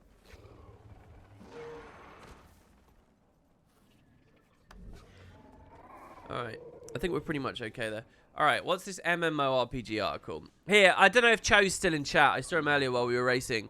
But it would be really cool to have an overlay so that now when I just click this, boom, we're in there and we can see it and we can read it together. That would be really cool. But in a way that sort of anonymizes my tabs and my bookmarks and my autofills and stuff. The Guild Wars 2 community, a mixed bag on May 24th, 2019. Do you guys want to hear this? Let's see. It's a judgment of the community, specifically of the community. All right. I'm just going to read it out loud, okay? So, let me get chat up as well so I can see what you guys are saying as we go. Cho says he's always here. Awesome. All right, okay. Is this stuff scrolling? Should be scrolling? Scroll? I'm going to assume it's going to start scrolling.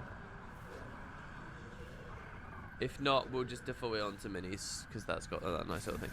For years, Guild Wars 2 has garnered a sense of cooperation and community within the general PvE population in a way that was welcoming to all players of all skill levels and competencies. This was one of the founding principles behind my decision to make Guild Wars 2 an MMO I constantly return to. From the get-go, ArenaNet decided to open up content and guilds so that players could interact with many different groups instead of being stuck in just one. While the community at large still has a fairly stellar reputation as far as online games go, it appears that through the years there are many players in the game that have soured. This is what happened. Interesting. I don't think he said anything necessarily wrong right now. It probably is a founding principle, right? To open up PvE and have everyone as friendly and engaged with one another as possible. That is a principle of PvP. And a founding one at that. I agree. It's not something I spend much time thinking about or give much credence to, but yeah, okay. So, reiterating my initial point, when Guild Wars 2 was created, it was a singular platform dedicated to inclusion. The world was immense, and every major event was treated as something that all players could experience equally. The major sticking points revolved around the exploration mode dungeons, and perhaps the inexplicable mismatch in structured PvP. For the most part, in the fresh Guild Wars 2 Legacy world, it was easy to find the roses. Then, from the briar patch came the thorns. Heart of Thorns. What is this? Is this an anti-raid post? He's losing me so fast. Hold on, I'll let him speak. I will let him speak. Hold on. In the fresh Guild Wars 2 Legacy world, it was easy to find the roses. Then from the briar patch came the thorns. Heart of Thorns. It wasn't the first jaunt into PvE player supremacy, but it was essentially the nail that secured the coffin on the initial feeling of brotherhood among the large PvP player base in terms of the greater inclusiveness of the game. Has he done a typo there? Did he type PvP when he meant PvE? Oh, no. Sorry, I understand what he's saying. He's saying that Heart of Thorns focused too much on PvE than PvP. Oh, we've got an API bug here as well. It's asking me about my privacy. Sorry about that, guys. I don't really know how to resolve that. Okay, so he's saying that Heart of Thorns burned PvPers.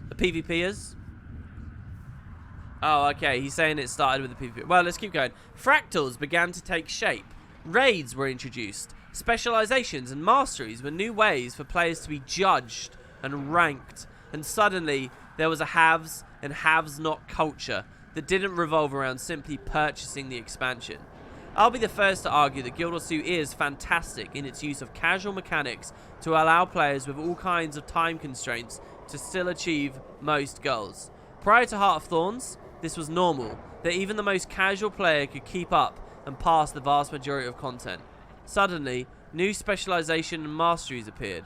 Bosses required very specific mechanics, but more interestingly, there were raids and maps like Dragon's Stand and Auric Basin that required coordination, and in many cases, very specific builds or skills in order to complete them.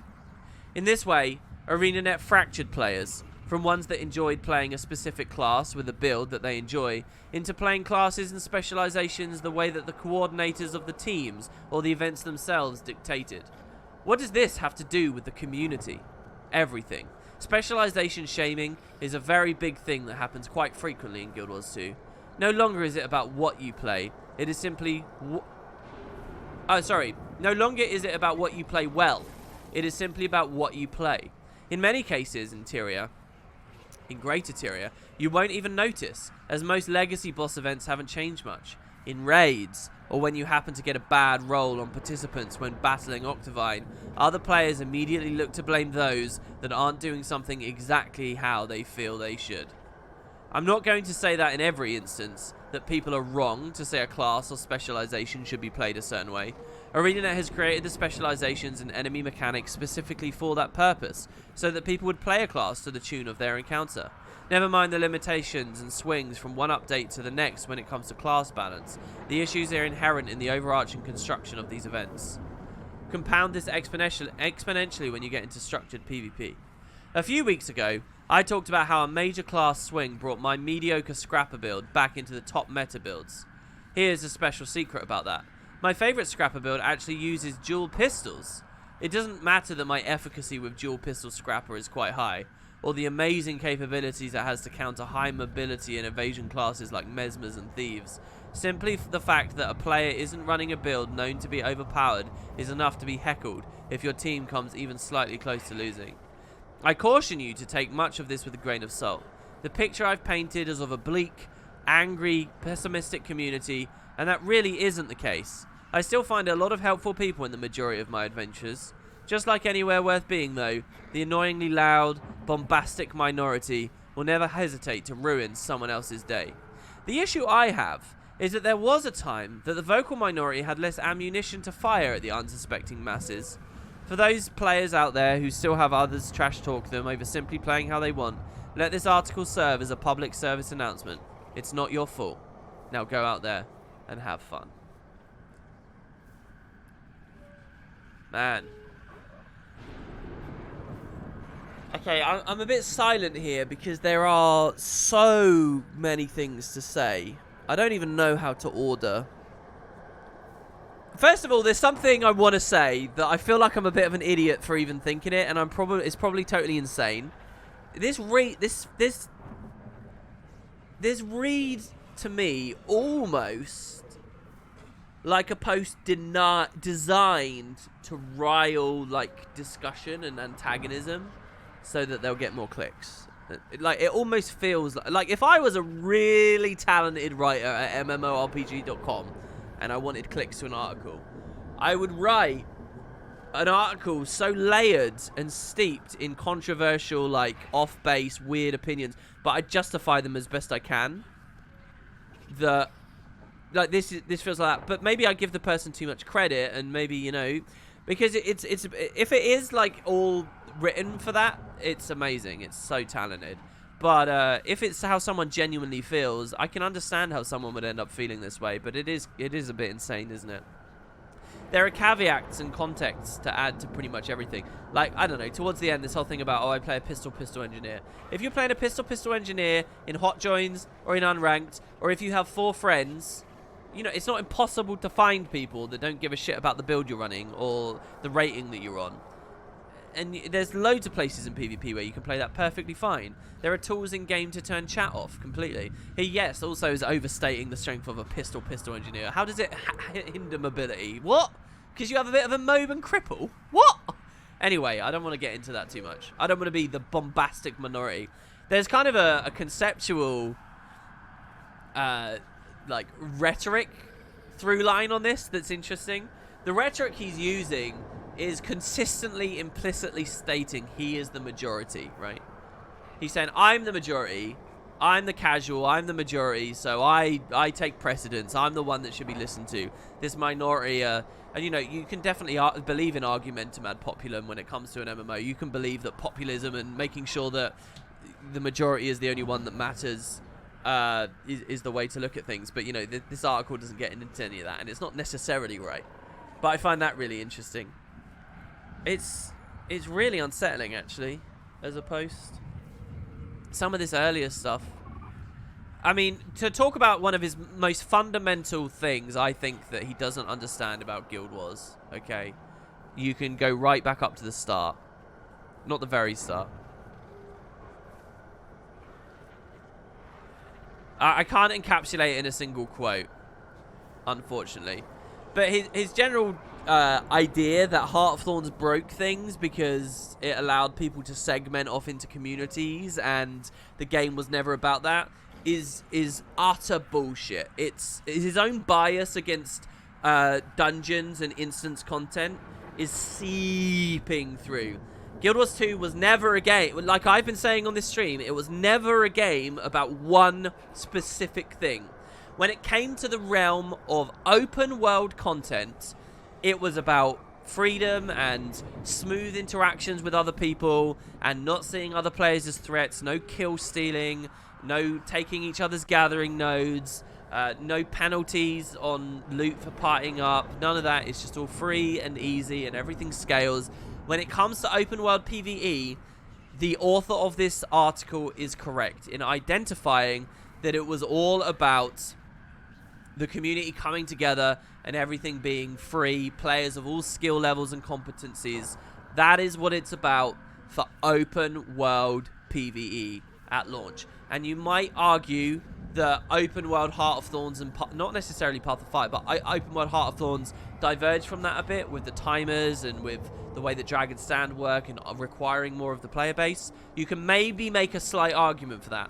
But to suggest that just because those were some of the principles behind open world PvE means that the rest of the game had dedicated itself to it, and anywhere it didn't was a sticking point, is bullshit. And is I have a feeling that This person's been very careful to compliment the game as well as express his opinions. So I have to assume he knows this, and he's just trying to throw this off to the side.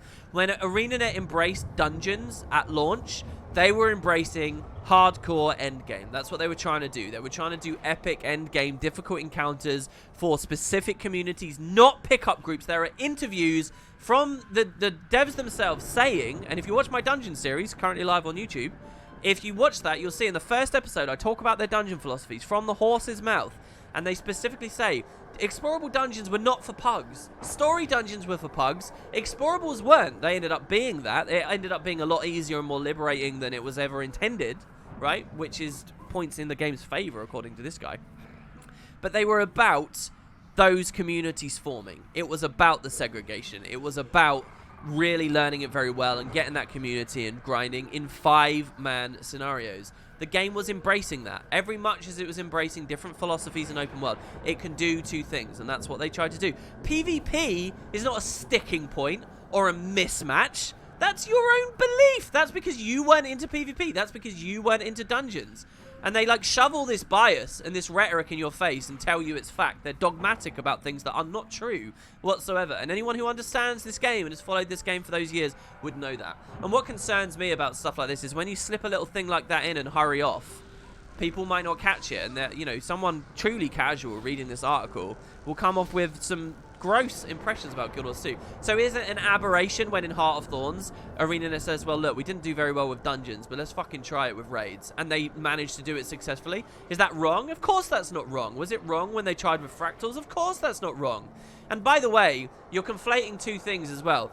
The idea of player interactions being smooth and comfortable does not equate to everything should be accessible to everyone at all times, even within the remit of open world. So is it wrong for Heart of Thorns to ask players to work a little bit harder to kill the pocket raptors or the it's all shadow leapers or the smoke scales, to look a little bit more at your skills, to understand that having condition cleanse or stun breaks and things, that there's a lot more the game has to give than simply auto attacking? Is it wrong for the game to do that? No, but the game's conditioned you to believe that that's what it's about, because Corteria is a broken mess and you can auto attack through it. So you get these people with wild expectations that feel betrayed when the game tries to be a little bit more of a game. It's a beautiful post, it really is, because it actually so amazingly shows how a person who's quite intelligent and even tries to be forgiving about the game can be so led astray simply because of their formative experiences.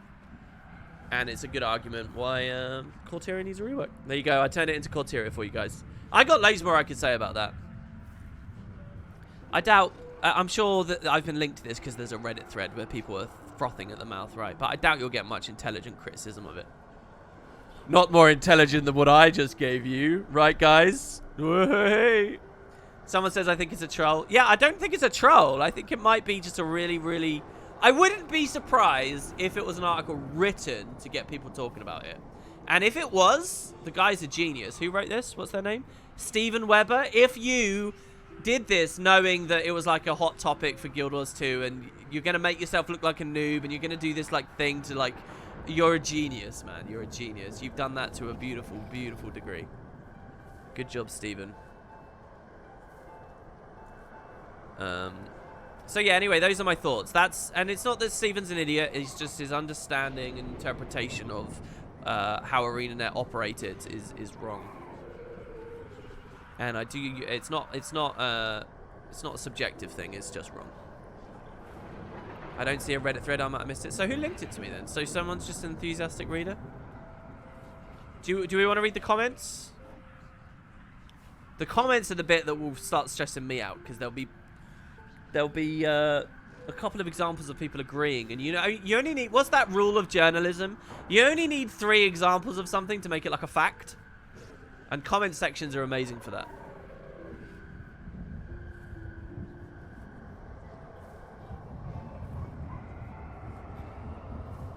See, here's a comment, right, that I just read. I'll read it out loud. This person says, this is a great read about Guild Wars 2. I was so into this game at launch. The ideas they had for it back then sold me on it. But what happened was, as the game became more popular, the worse it got. I don't blame it all on the devs, players had a hand in what the game has become because the demands that it will be more like World of Warcraft. They lost direction, and now we have this big mess that gets worse with every update.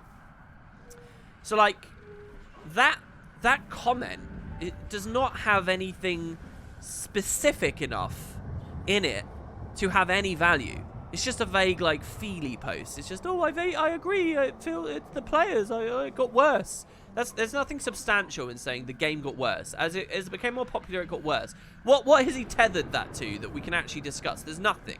Like, it's a pointless comment, right? It's just there. It's literally just a force for argument, right? It's just literally there to add more force to the article by saying, I agree. But we shouldn't actually take anything. The only thing he does tether it to is players had a hand in what it became because of their demands. It became more like WoW. Guild Wars 2 was more like WoW on release, I would say.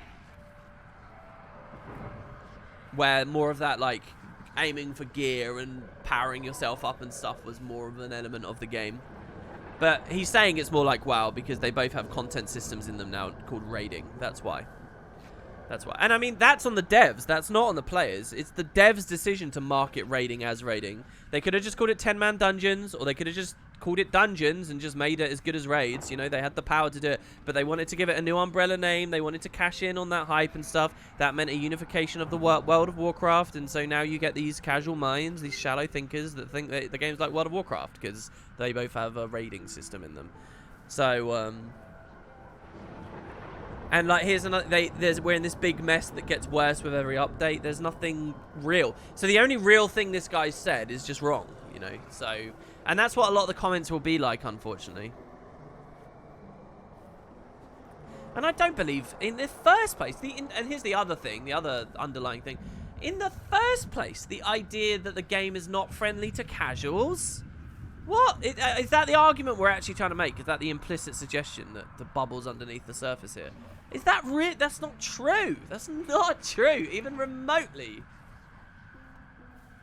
It's kind of nuts.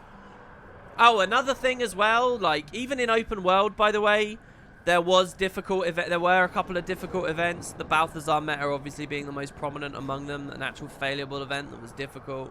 It's just, you know, it's just people come to an idea of what they think the game is, and they don't know the game well enough to realize there's about 100 examples that contradict their opinion. And then they get... And this is the problem with, you know, covering MMOs in general. You can't cover MMOs in general. Not with any real quality.